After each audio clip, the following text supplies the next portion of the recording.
So thanks for coming today. My name is Gus. Just call me Gus. That's my full name. It's too hard to pronounce. And I'm the head of AI at car sales. And today I want to talk about the AI, our journey towards singularity. Come in. And before I start, I want to share a little bit about myself. Since 3 years ago, I changed direction. I wasn't in AI space for very long. So I fall in love with this AI, and it's getting more and more exciting by day. And since then, I trained myself reading research paper, doing lots of experiments, talking to people, and build my own AI skills. And eventually, which leads into my role at car sales to head the AI team there. And not just at work, because I'm so passionate about it, I also use it to solve my day-to-day problem too. So a specific problem in particular that I'm actually using AI to solve recently is generating baby names.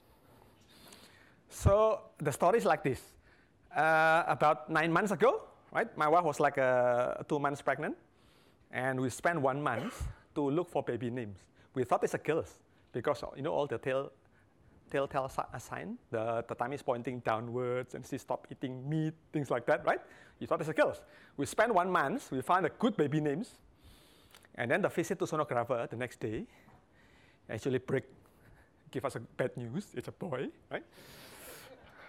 So I thought to myself, rather than wasting another 1 month, right, looking for baby boys' names, why not I just spend 3 hours on the weekend, early morning, just write some codes, AI, just build very simple AI model that can actually generate baby names for me. It could turn up to generate cute names, right? So I was thinking to myself, isn't that actually fun if I can actually get the AI, right, to learn Japanese and Russian name, blend it together, come up with the new names of the mix, right? That's fun, right? So I was expecting to get names like this, Vladimir Masaki, Victor Yukicho, right? It's very, very, very original, right? So what I've done is I start downloading names from internet. I downloaded thousands of Japanese names, thousands of Russian names, and then I built a very simple LSTM model, an AI model that can actually recognize the sequence.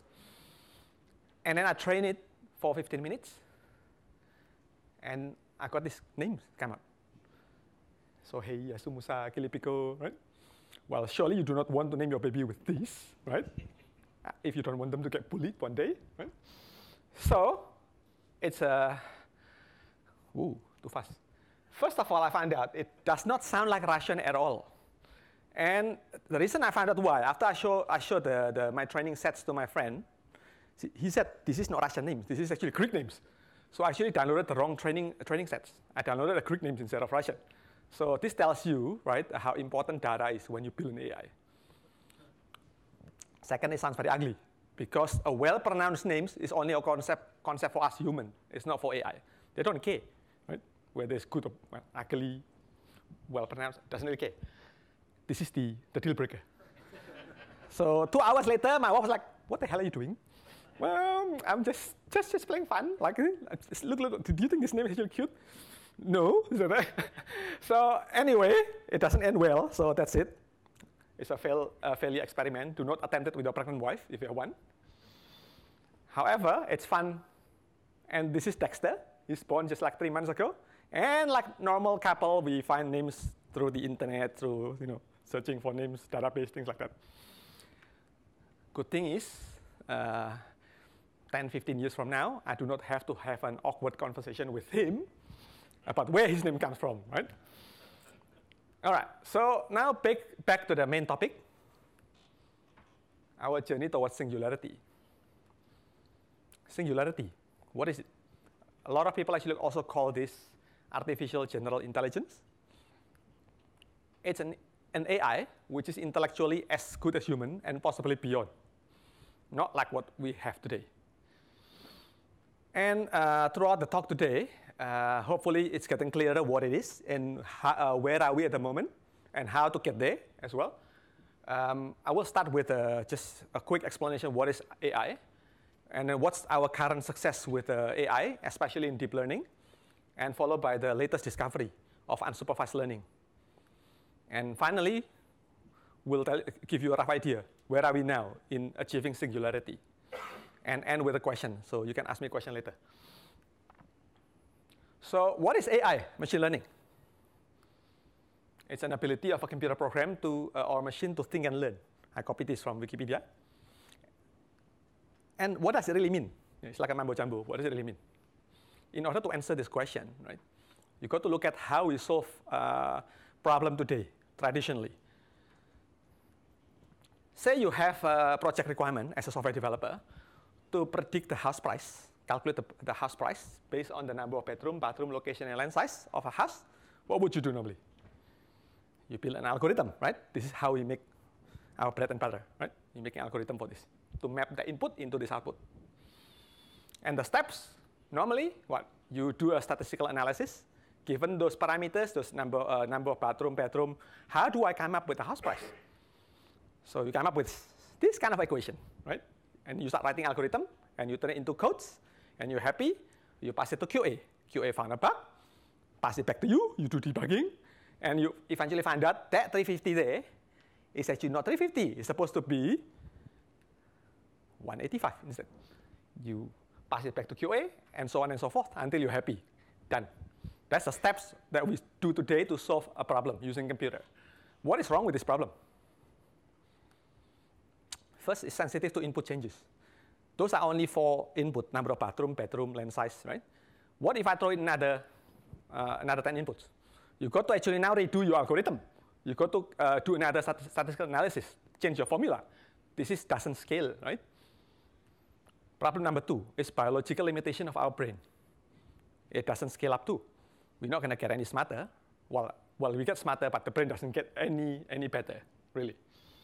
So if I only use 5 inputs to measure the house price, that's not an issue. You can come up with the equation. What if I throw in 200 inputs? Distance to the railway station, the distance to construction site like the CBD there, the distance to my favorite restaurant. It's too hard to digest, right? And finally, we are very careless and inconsistent creatures. If we are in a good mood, we perform well. Otherwise, we perform poorly. And not everyone the same. I maybe come up with a different algorithm than you guys.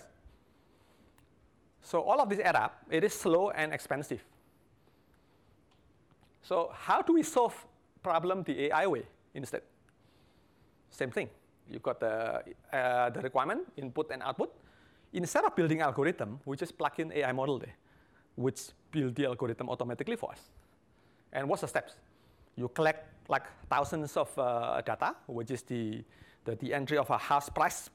And also for each one of them, you know the number of bedroom, land size, etc. You prepare, you clean them, you transform the data, and then you select which model that you want to use. And then you adjust the parameters. This is called hyperparameter optimization in data science world.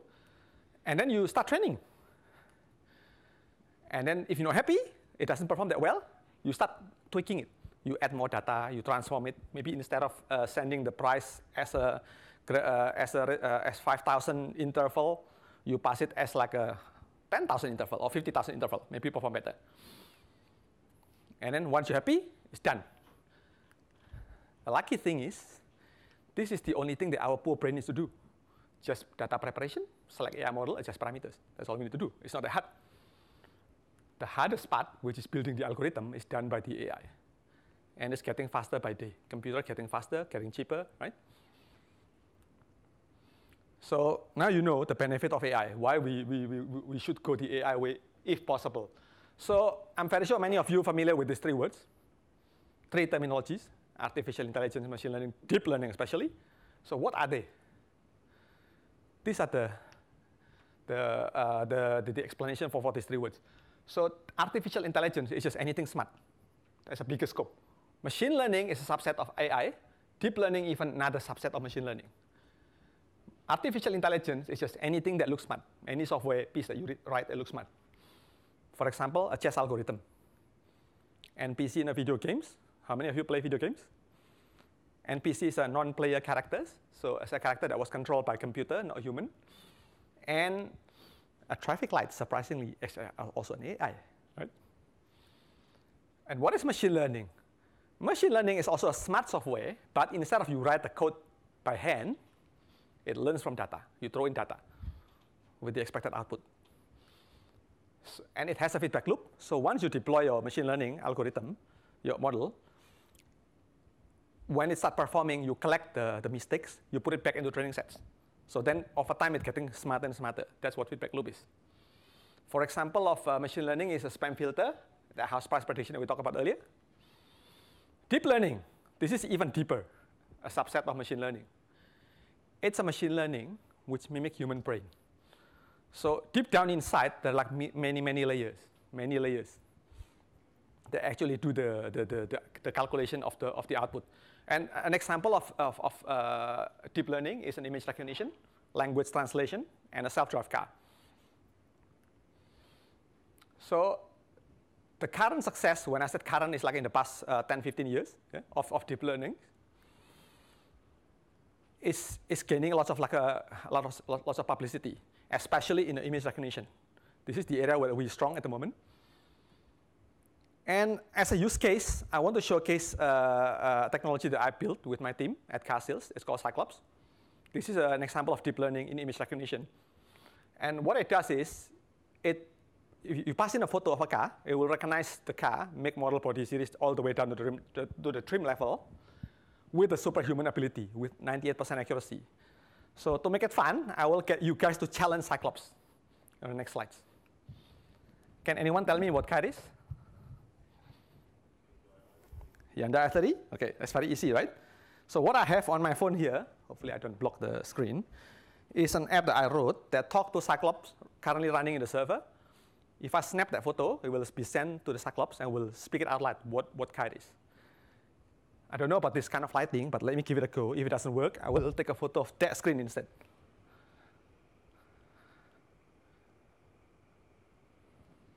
I am sure it is Hyundai i30 hatch series PD badge active. OK, so you both right. What about this? Mitsubishi? Outlander? You know what the trim level is? No? All right, let's go with the Mitsubishi Outlander. Let's try. Snap.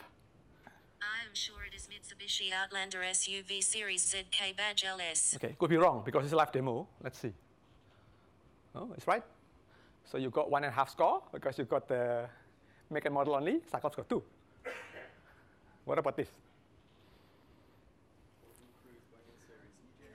Ooh. Oh, OK. All right, that's a cool one. All right. OK, I'll skip this one. All right, last question. What is that? Oh, cannot. It's not cat. It's not rubbish bin. It's not banana skin. Not toilet roll. What is that? Kia? All right, let's start with Kia.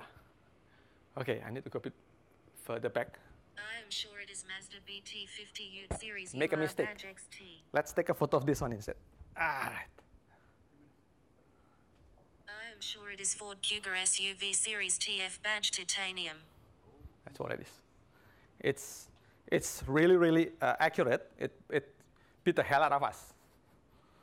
So this is what the state of the art deep learning in image recognition can do today. It's not going to kill us yet, just good at recognizing car, right? So don't worry. And how do we build it? Our team at Car Sales built this using TensorFlow based on the architecture called Convolution neural network. It's a very good architecture that can recognize an image very well, and it's built like the way our visual cortex works. Especially we're using model Inception version 4, and we build on top of that. And this is what convolution neural network looks like, the simplest form of convolution neural network, or normally people just call it CNN, make it quicker.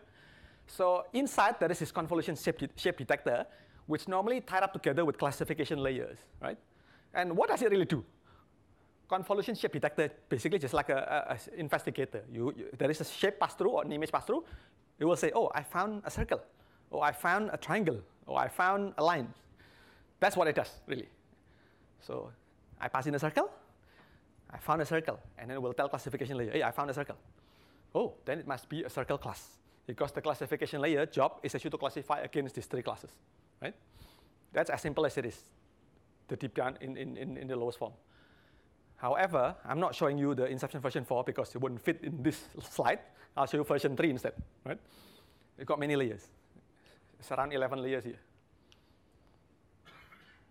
So why so many layers? inside each of this layer actually exists that convolution layer that I actually showed you earlier, right? And finally, there's classification layer here. The reason why so many of this is because we wanted to actually recognize the shape of an object from the simple shapes all the way to the complex shapes. So what it is if I pass an image from the left side, yeah, the first few layers is detecting the very simple shapes. Hey, I found lines, I found diagonal lines, I found vertical lines. The evidence is forwarded to the next layers, which detects a little bit more complex shapes. Rectangle, hexagon, circle. You see all of this actually made up from the same simple shapes earlier, right? Again, the output is forwarded to next layers, which detects a lot more complex shapes. It found the gear shift, start engine button, steering wheel. The evidence is sent to the classification layer, which now know, because I found all of these 4 features, it must be a dashboard, cannot be an engine or headlight. So that's how it really works in high level. However, while training it, it's actually very easy. You just pass in like millions of images. Well, not millions, sometimes just hundreds of images. Each image accompanied by the label. What is the actual image? So the AI will start learning. What this image with this many features means that.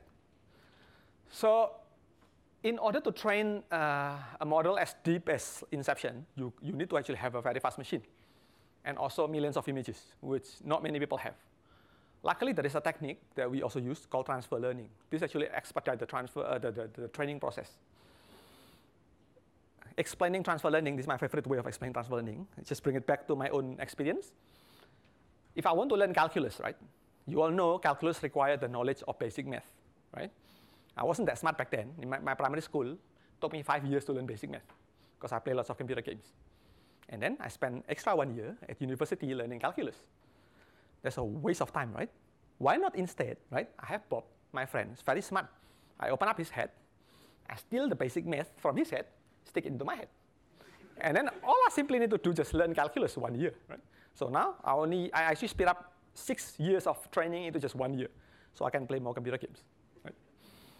So that's how transfer learning works. If you're going back to this diagram, how does it really work here? If you remember what I said earlier, right? The first few layers is detecting simple shapes anyway, these 2 layers. So if I actually just download a pre-trained model that knows how to classify against apple, spider, tiger, house, right? I can just reuse them because the early layers are the same as the car feature, right? So all I need to do is just simply train the final part, the classification part. Then this brings down the complexity of training to like around 1,000-fold. So now it's more practical. However, right, the transfer learning I actually mentioned earlier, the technique is called transfer learning final layers, just training the final layers. It's only working for simple image recognition. If you build an image classification of classifying fruits, classifying breeds of dog, you can use this technique. But building Cyclops, you can't, because the car is the difference is so subtle. For example, it's BMW 320i versus 320d. Look exactly identical, it's just very tiny I and D in the corner. It's so little, and given the image resolution of 640 by 640, it's only like 3 by 3 pixels. It's really hard even for human to tell. So this won't work, this technique. So what you need to do using this technique called transfer learning all layers, you still start with the pre-trained brain, but then you let all the layers to learn, not just the final part. So to speed up the training process, because you let all layers learn, it will take you about 1 year otherwise to finish the training. By 1 year, a new car model appears already, which is defeat the purpose. The cycle doesn't know what it is. We use technique called distributed training. So it's not rocket science. It's just multiple GPU training the same model. You have 20 GPU, it's 20 times faster. So that's the training parameters for Cyclops. We're using 10 GPU machine in AWS. It takes 3 weeks running nonstop to train that. And then we're using 1 million images. Okay, it's cool, right? It's awesome. But it is supervised learning. Still very disappointing. Why? It is actually less practical if it is unsupervised learning, right? So many of the AI that you know, like the one in Google Cloud, in AWS, the recognition, and all these things that you usually supply the training sets, the out-of-the-box technology, is all actually supervised learning. You know yourself, it takes lots of effort for us to provide the training sets, labeled training sets. Most of the world's data are unlabeled. If you look at it, Facebook photo, YouTube videos, Twitter feed is all unlabeled. Yet we learn from it. While we're reading, we're watching looking at the photo, watching the video, we learn from it without any labels. How does our brain can cope with it? So it is an unsupervised learning that's happening here. So now, unsupervised learning is just start getting traction in the past like maybe two years, right? We are like maybe in around 15% of that journey at the moment. And I want to show you the latest discovery of unsupervised learning in deep learning still. And especially an AI model, the domain that actually generating content. And because it can generate content, it needs to understand the content first. So this AI is very, very, very interesting. It learns the content automatically and then can generate new things. Especially I want to bring up the use case of generating human faces. So in the world of image generation, right, in deep learning, there are two techniques that people normally use. First is called variational autoencoder, or VAE. The second one is a generative adversarial network, GAN. What is VAE? It's an AI model, like I said earlier, which understands the subject. You pass in like lots of training sets of human faces, you start understanding the facial attributes. From the understanding, you can ask to generate a new face. That's how amazing it is. How does it really work? This is the diagram of autoencoder. Normally, it's like a mirror copy like this, symmetrical. The first part is called encoder. The second part on the right-hand side here is called decoder. An image goes from the left, right? Got compressed all the way into small dimension called latent vector. So basically travel bit by bit from 80 by 80 pixel resolution of image. This encoder encodes it down to 40 by 40 first, and then drop to 20 by 20, eventually drop to just 50 numbers. That number is actually hyperparameter, so many people have different numbers. This is just an example, so it could be different. And then once you encode it into latent vector, the decoder's job is actually to reconstruct this from latent vector. I need to restore it back to the original image. So this part of the AI model here is learn how to reconstruct from here slowly into the original image, as close as possible. As it does that, you pass in like millions of faces, unlabeled, no label, right? It reconstructs the original image, which is definitely not going to be identical. It will be slight differences. It measures the difference. How much difference between the original and the reconstructed image? There are two techniques that you can use to actually do the measurement. First, called MSE, mean square error. Just simply comparing the pixel by pixel. You do the delta. Or you do something more complicated like a feature perceptual loss. What this does is simply compare the existence of features between these two images. Oh, I found an eye with these shapes. I found an eye with that shape. How strong is the evidence here compared to how strong is the evidence here, and just subtract it. So that's how it works. This technique here actually works a lot better. Because if the image is shifted slightly, yeah, this guy can be full, this guy is not. Because it only found the evidence, doesn't matter where it is located. Yeah? The error is going to be used to actually punish this neural network to perform better, to reduce the error, right? So eventually, it's getting very, very well, very good at actually constructing the original image. And then after you finish the training, yeah, if you look at this face of this lady here, right? Every face will now can be encoded into 50 digits latent vector. See that latent vector I mentioned earlier? Any face you pass in, the encoder will turn it into just 50 numbers. I make it 5 here, just make it easier for us to visualize. Yeah? And then, given this number, you pass it to decoder, it will reconstruct the face back. It does the same thing with these two guys here. Yeah? So latent vector is just a floating point number, right? And here is what the magic happened. Interestingly, without our supervision, the model is actually assigned this vector dimension a meaningful value. This one is actually a hair length. If you look at it, this lady here, it's got higher number here. These two got very similar, got short hair. The next dimension is apparently a skin color, because this one is brown and the other two is light color. And then eye size, gender, and age. It does it automatically without our interaction. How could it be possible, right? It's like a black magic, right? How? the key to this is because of small latent dimension factor, yeah, the AI remembered only the most significant differences of the images. Easiest way to explain this is another my favorite. Imagine you're all traveling, right? You're all familiar with the scene, and we have to pack our travel bag. If I give you this giant suitcase, what will happen? Just jam everything in, right? No need to think, just put everything in. However, if I give you this small travel bag, what will happen? You become more selective. Suit, no need to bring. I can live without suit. Jeans, well, at least you got to have one pants, right? So you bring one, right? Underwear, can live without underwear, right? Nobody can see, right? T-shirt, well, at least one top, right? You bring one, right? This toothbrush is too big. Just bring the top one, right? See, become very selective. That travel bag is your latent factor. And these accessories that you choose to bring, is an important features learned, or the important accessories that you pack, right? Another example here, if I ask you to participate in the memory games, I want you to memorize every single one of these faces, and later I want you to reconstruct the droid back. But I only give you 4 slots to remember for each face. What will you do? I will pick the most obvious information and store that, right? The gender, hair color, skin color, and age, right? So this is actually how we trick the AI to start learning, which I believe that's how it works in our human brain too. We try to be very smart just to remembering important things, and that's how we learn. And then how do we now use it to generate new face? You probably wonder now, right? How? You remember this diagram?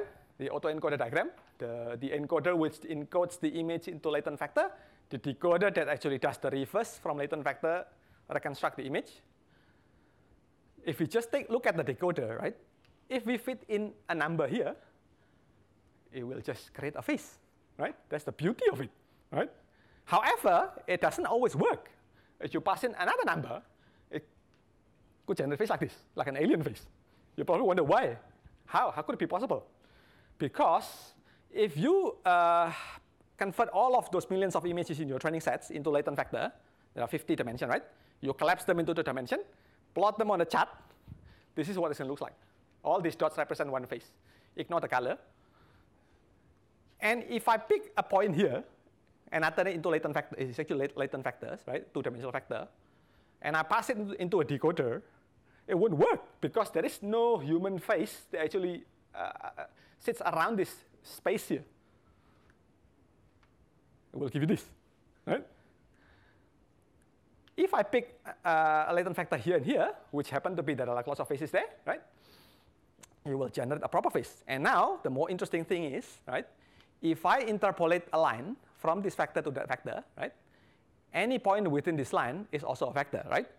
And if I pick any of these points and I generate an image using the decoder, what will happen? Anyone can guess? Yep, it's a morphing engine, right? So I can morph from this lady into that man here. And the cool thing about this morphing algorithm, traditional morphing algorithm, you got to actually put an anchor or where the eyes is, where the nose is, in case one head facing this way, the head facing that way. So then the nose, tip of the nose and eyes slowly move towards the other eyes. Realistically, otherwise it will look very funny. Eyes suddenly growing here, right? Very ugly. This kind of morphing algorithm, you don't need that. Because it knows at every point it travels, it needs to generate a valid, plausible human face. So it won't have an eye somewhere in here, even though the head pose are different. This happens to be the head pose the same. Okay, so this is another example, a morphing of other people's faces using this technique. And this is my favorite, facial arithmetic. You probably can already wonder what it means, right? If you remember this latent factor tables, this lady here, that's the latent factor representation, and that's the reconstructed image. And each of these axes represent the facial attributes, the hair length, skin color, eye size, gender, age. Well, I was kind of like lying a little bit because actually it's not as clean as that. After the training is done, the AI won't just pick one dimension as the one facial attribute, but instead it will actually allocate several dimensions as a facial attribute with certain weights. So hair color is distributed across these 3 axes. 0.7 of this axis plus 0.1 of this plus 0.2 of this. And again, this is only approximation. in reality, it's not linear equation like this, just this multiplied by that, this by that, this by that. It's more complex, it's maybe quadratic equation. But just to simplify the explanation, if you just treat it as a linear equation, it still works very well. So now, what can you do with this? This is interesting. If I have two groups of faces, right? The four faces above versus the four faces under here. And then for every face on top, right? I use my encoder to generate a latent vector. And then I average them. I come up with this number. Yeah? And then I did the same thing with the bottom group. Encode every single one of them into a latent vector, average them into this number. Again, I reduce it to 3 dimensions. It's easier for me to explain. And then what I did instead, I subtract these two factors. Can you guess what happened? I got a bang factor. Because this group here got bang or fringe. The hair, look. This group does not have bang, doesn't have fringe. Now I extract the bang factor out of this. And what can I do with this bang factor? Now getting very naughty, right? If I have a photo, I pass it into an encoder, right? I got latent factor of that photo, right? I plus it with my bang factor, right? I got another factor here, right? And then I use decoder. Now I got bang, right? This is where the magic began, right? So now our AI understands bang. We don't even teach it what bang it looks like, right? Bang is easy. What about adding glasses? Glasses is sensitive to where the location of the eye, right? I did the same thing too. I just simply generate latent factor of the group without glasses, and with glasses now I have glasses factor, and I can plus the glasses factor into the face without glasses. I got this. Yeah? And even cooler, what about removing glasses? I have a face with glasses. I subtract it with the glass factor, and I end up with this. If you're a criminal, there's no way for you to run. Right? We can suck your face with all of the facial attributes that you wear, right? Facial accessories, I mean. And then adding youth. This group of guys and ladies here is a bit like maybe 40, 50-ish. Minus the youth factor, you end up with this. That's very cool, right? All right, so the next technique is called GAN, Generative Adversarial Network. I'm not going to discuss this in details because you can just use this only for generating content, but not to extract knowledge. Later you'll see why. So GAN does it slightly different, right? In order for it to learn how to generate a new face, first it's actually using an AI inside the model called generative network. What it really does is, if you pass in a random factor, right, it will learn how to generate a new face out of that factor. Initially, it is very dumb. The face looks very ugly. Doesn't look like a face at all, right? But with the help of the second AI model, which also embedded inside, it's called discriminator network. What this guy does is, given two images of face, one is real, you feed it with like millions of real human faces, and you feed it with a face generated by this AI, right? The job is to distinguish which one is which. It's a classification model. So is that a real face or is that a fake face that you pass it to me? And then what we do is we punish this AI when it makes bad prediction, when it actually makes a mistake. However, we punish this other AI when this guy is successful in predicting which one is fake or real. What will happen? These two guys here competing with each other during training. It's like a criminal and police. They're all like outbidding each other. Eventually, this guy is very, very good at predicting which one is real or not. This is very good at generating new content. Then you can use this guy here to generate new face. So that's really how it works with GAN. Yeah? I'll give you an example of how morphing is done with GAN. It's very similar technique. So using passing a random number, generate a face, pass in another random number, generate another face, and then do morphing in between.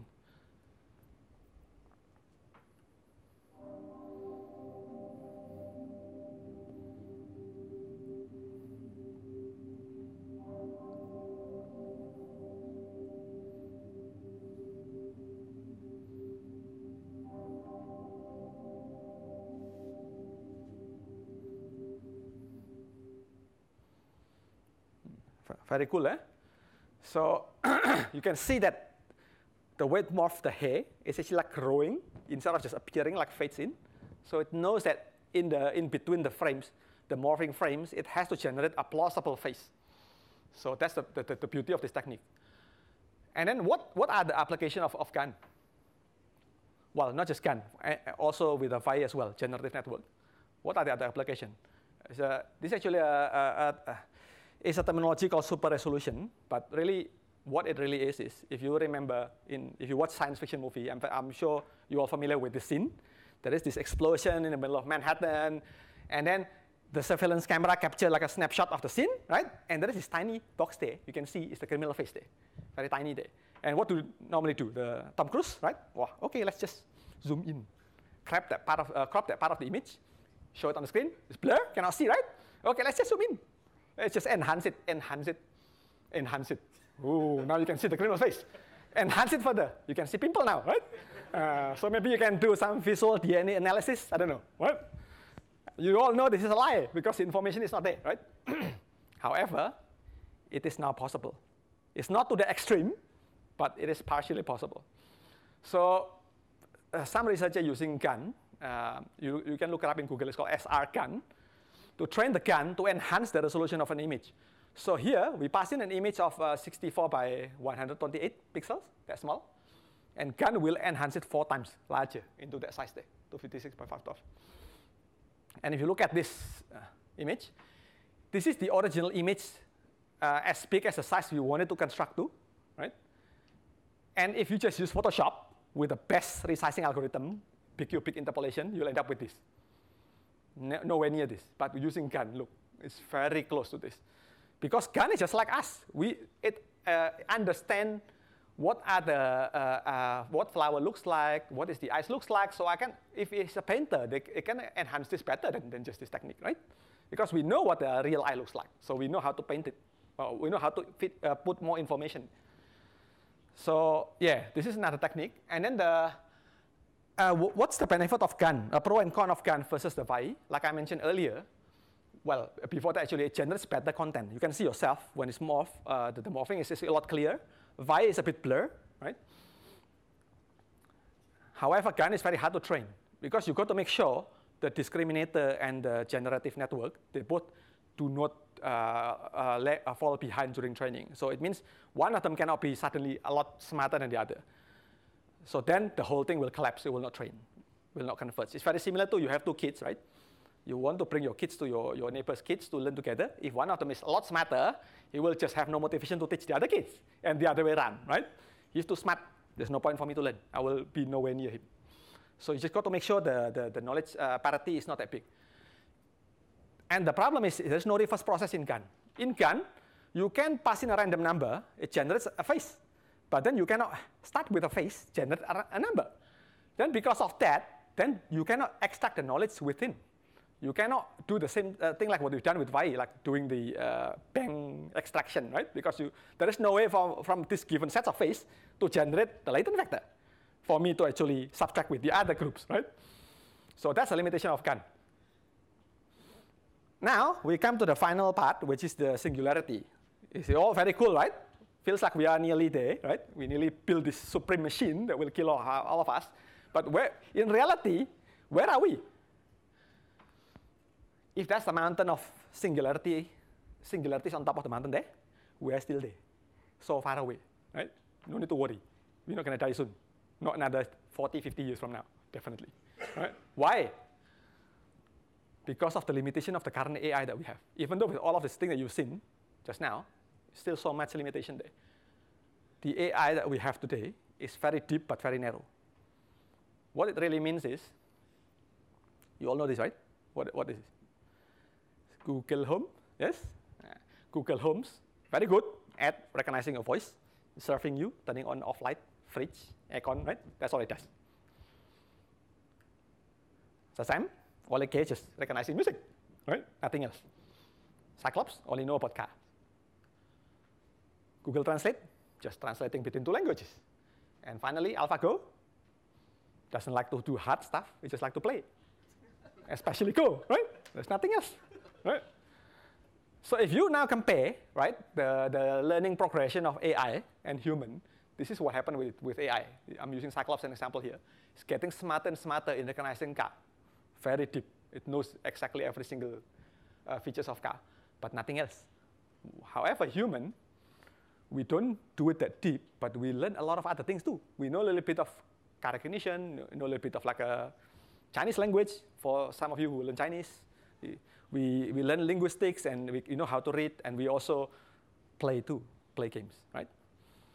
And here's an interesting thing, right? If I have this adult Cyclops with adult human, right, with those knowledge sets, and I pass a photo of an unseen car, these two guys never seen this guy before, right? What will happen with Cyclops?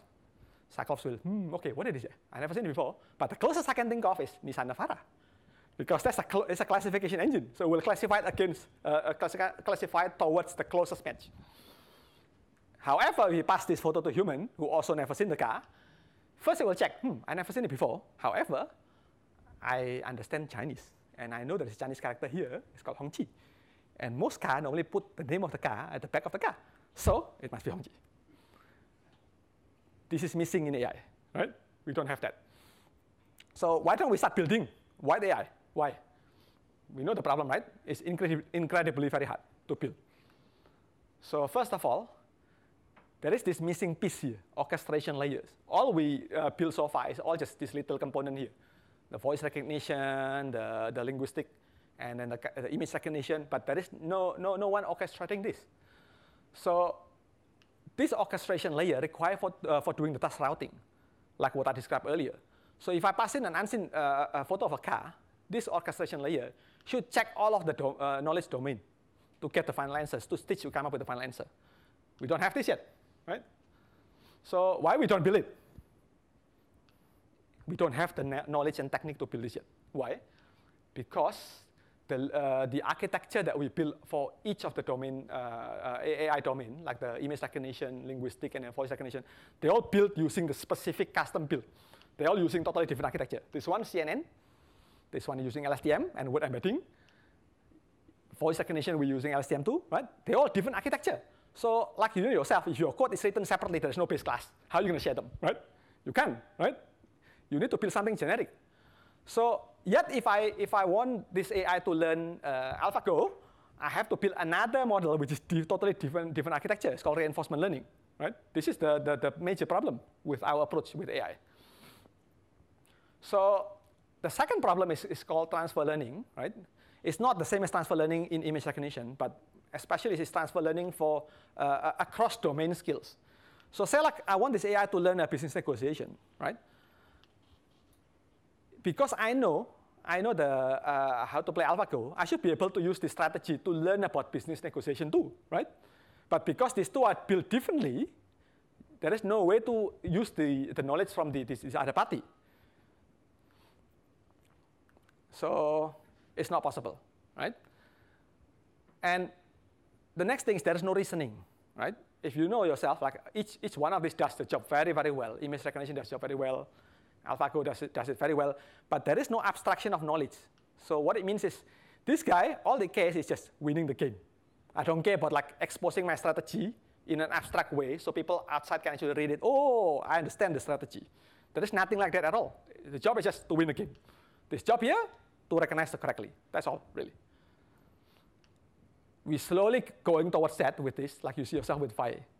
We start getting the knowledge extracted out, how the bank looks like, how the youth looks like. We're still in the cusp of it. Nowhere near the thing that we need to build this.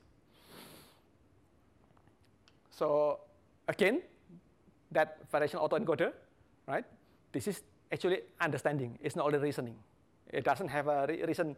It only understands the bank looks like this. Right? The bank looks like that. That's all it does. It does not have a way to abstract it out and pass it to the linguistic module and express it, explain to the linguistic module, this is what a bank looks like in the words. There is no way. So the next one is there is no way to self-learning plus correcting, especially, right? So say like this AI is very good at recognizing car already. It knows Mazda 3 does not have a green color because it never seen Mazda 3 with a green color. Suddenly it reads newspaper, right? Oh, Mazda released a new Mazda 3 with a green color. It should now be able to actually enhance the skill here because now it adds a new knowledge, right? A new information for the other domain skills. There is no way to do this because there is no way to transfer knowledge across domain. And another thing is as well, in the future, I believe the AI will be distributed, live in the clouds. Not like every single one of us build our own AI from scratch, right? It doesn't make sense. It should live in the clouds where every time we actually train the AI with a new knowledge, everyone get to share the knowledge. This is what the true AI is supposed to look like. Say this guy here, training this AI with the Chinese language, everybody got to share, right? And this guy training AI with the philosophy is also everybody got to share too. And then another thing that I also believe, when you train an AI, now you also can choose as well. You choose from it doesn't start from the scratch, but you choose from the baseline. It's very similar to human. When you learn medicine, for example, right? Want to be a surgeon. Everybody starts from the same high school, right? And then you specialize in university. The same thing with AI. When you train a new AI, you start with a primary school AI that knows basic knowledge of everything, right? But then you specialize it towards one direction. Finally, what's missing is a self-learning. Even though with all of this, right, you managed to build all of this, no one tells us what to learn. We seek the knowledge ourselves. We know our limitation. We go out there, find knowledge. So this is what we need to with AI. It should be able to learn by itself without us providing training set, without us kicking start the training. Maybe you type it into like, I don't know, camera, like a speaker, type it into internet and learn everything about human history and how to kill us. Right? So yeah, so that's what's missing. And that's why it's really hard to build artificial general intelligence. Yeah. So we're still far away from this. So thank you for listening. Yeah. And if you guys have any question, do I have time actually? Yes. Oh, actually we still got 30 minutes. Yes. Just what you said there last, you're talking about being able to share anyone being able to have an insight and train the AI and share that input. How do you do kind of quality assurance on the quality of that to stop that Twitter-bot situation happening? I have no answer to that. So it's very hard, like Wikipedia, right? How does it work with Wikipedia? Yeah. You need a moderator, right? Make sure that it's not biased towards certain direction, certain political agenda, right? So I don't know the answer to it, but you can copy from that Wikipedia, you know, the way they moderate the articles there, or maybe another AI that do the moderation. I don't know. Yes. Any question? Yeah? All right. So if you have other question that you wish to ask me personally, just grab me. Yeah? I will be here until maybe like 3 o'clock, 4 o'clock-ish before I take off to start doing the nappy changing job. Back to my baby. Right? So yeah. All right. Thank you, guys.